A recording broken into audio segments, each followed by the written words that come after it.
Oi, gente linda. Olha eu aqui mais uma vez no nosso 11º vídeo sobre o meu dia a dia como apômetra.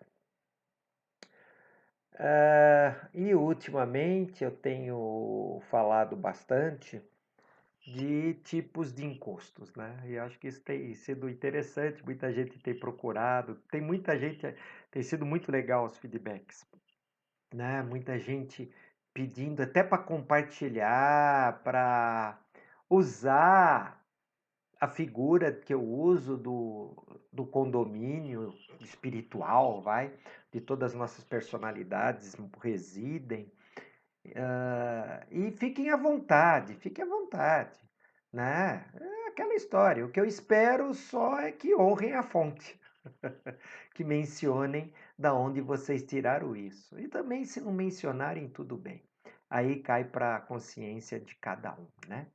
E dentro dessa questão de encosto, eu comecei falando do fortuito, e depois eu falei quando eu comecei a falar de personalidade, falei das nossas personalidades que nos obsediam, a auto-obsessão, né, que eu brinco, que é futuramente o que nós vamos fazer, quando desencarnarmos, com a próxima personalidade que o nosso espírito escolher ter, né, porque o corpo vai morrer, nós vamos durar para sempre. Isso é uma coisa que eu vou voltar para falar desse assunto mais para frente aí, né? Que muitos chamam até a segunda morte, quando a nossa personalidade abdica do próprio corpo astral, certo?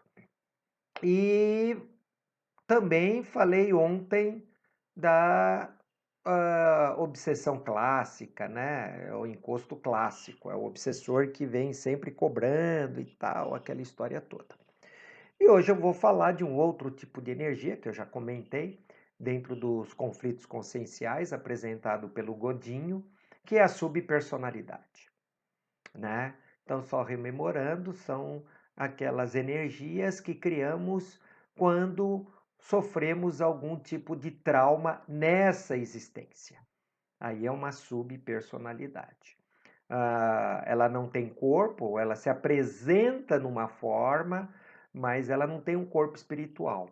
Tanto que quando a gente esclarece, traz consciência para ela, a gente simplesmente ela desaparece, né?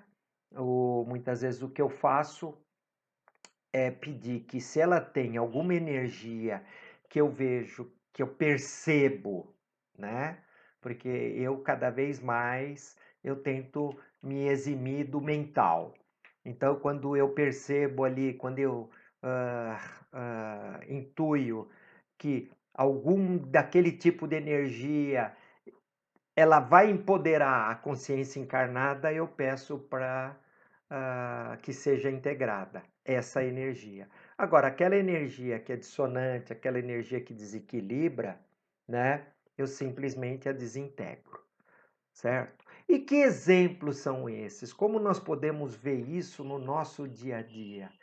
Por mais incrível que pareça, num consultório terapêutico, psicológico, psiquiátrico, em síndromes. Muitas das síndromes de pânico, elas estão relacionadas com vidas passadas e muitas estão relacionadas com vida presente. E quando estiver relacionada com vida presente, pode ir atrás, pode investigar. A energia que está ali é de uma subpersonalidade. Ansiedade,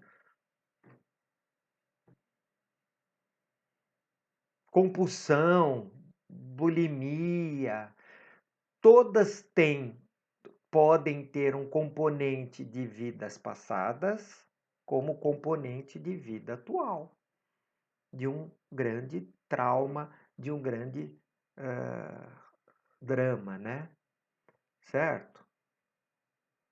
A Ira, minha esposa, comenta que quando vieram os pais do Rio Grande do Sul para São Paulo, né?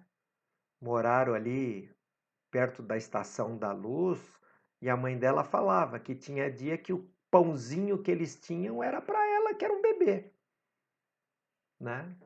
O que que isso pode ter marcado aquele bebê, se algum dia passou fome, né?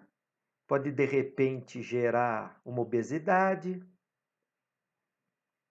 certo? Alguma coisa. Então, quando você pega esses transtornos, quando você vai ver, muitas vezes está relacionado a essa própria existência, a um trauma que naquele momento criou, e por ter sido traumático, a nossa mente fez questão de guardar aquilo bem escondidinho. Tá? E essa energia, ela é perceptível, ela é captada, você pode percebê-la. Quanto maior a tua sensibilidade, a tua empatia energética ou a sua mediunidade, para mim é tudo a mesma coisa, só muda de nome, tá? Né? Eu brinco que a desobsessão nada mais é, a desobsessão espiritual do centro espírita nada mais é do que um descarrego quando é levado da igreja evangélica, nada mais é do que exorcismo quando levado para a igreja católica. É tudo a mesma coisa, só muda de nome, certo? Então é isso. Então essas energias, elas são captadas e é por incrível que pareça, a gente consegue conversar com ela. Ela, ela reage, ela conversa como se fosse você. Tem um livro e são desse livro gerou dois filmes, um na década de 70 e um nos anos 2000, chamado Síbio.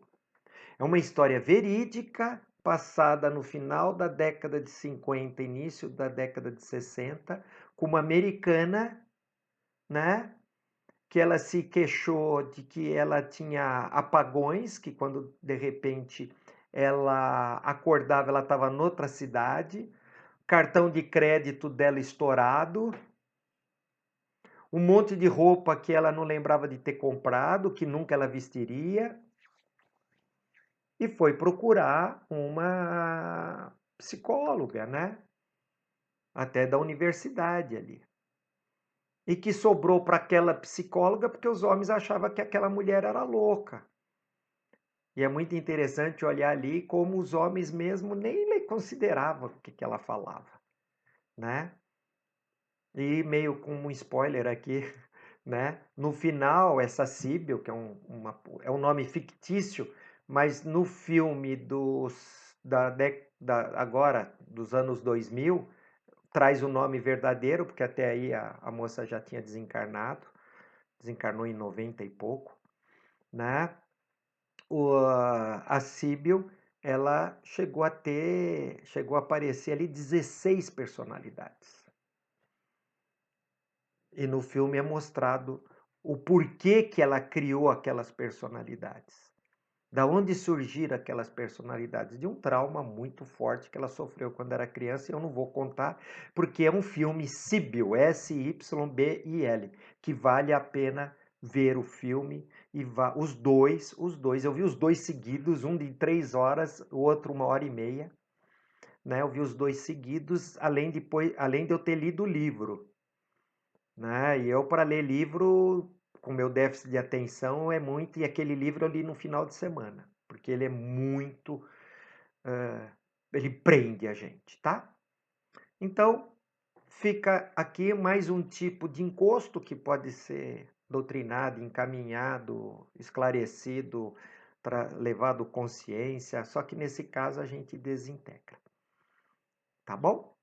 Voltamos amanhã falando um pouquinho mais desses encostos, tá?